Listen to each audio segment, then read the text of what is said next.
You say people in this community are very good narrative analysts. Can you tell us what a narrative analyst?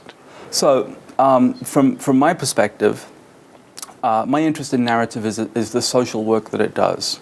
In other words, when we tell a story, we aren't simply narrating a set of facts about some gossip or something that we saw. When we tell a story, we're always constituting something. We're constituting a social fact. So when you report the speech of somebody else, by way of gossip, for example, you're not simply reporting the facts of what somebody did or said that was outrageous or scandalous. You are also, in that interaction, producing a social effect with your interlocutor. In other words, by revealing gossip to somebody, you're producing an intimate moment. Right, you're producing a social relation between yourself and the person who is hearing the gossip.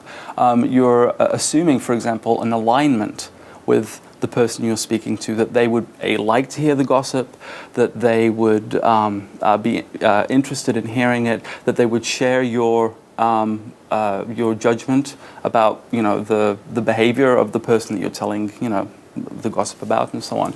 So you're when in any communicative encounter, you're doing far more than simply passing on information. You're constituting relationships. You're producing or reasserting the intimacies between people. You're producing your own identity as somebody who knows something, is authoritative, who sees themselves aligned in particular ways with certain actors and not with other actors.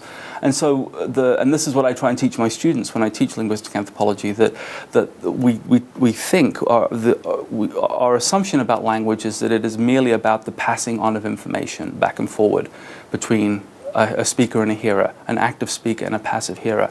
I try and show my students that, in fact, that the referential function of language is probably, or in many cases, almost the least important part of what we do.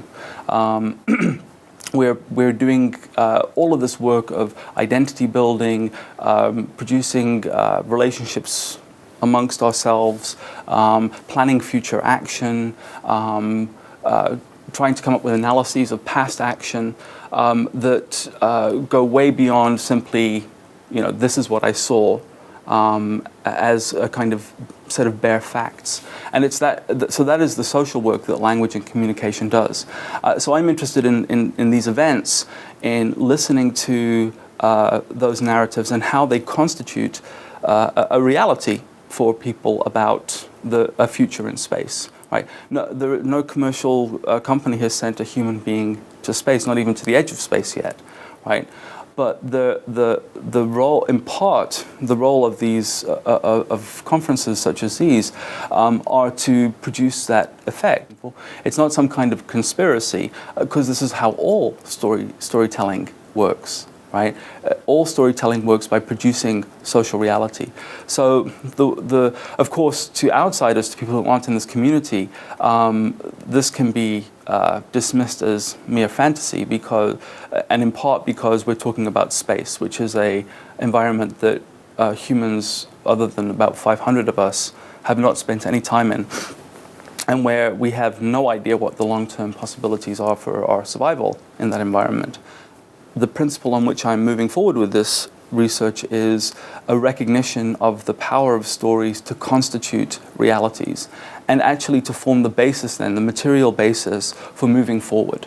Right? So when we see somebody from X-Corps or Virgin Galactic or Maston or Armadillo or whoever it might be presenting their latest updates and showing us pictures of hardware and rocket tests and so on, there are two kinds of reality happening there. One is the actual machines and rockets and things that go boom, right?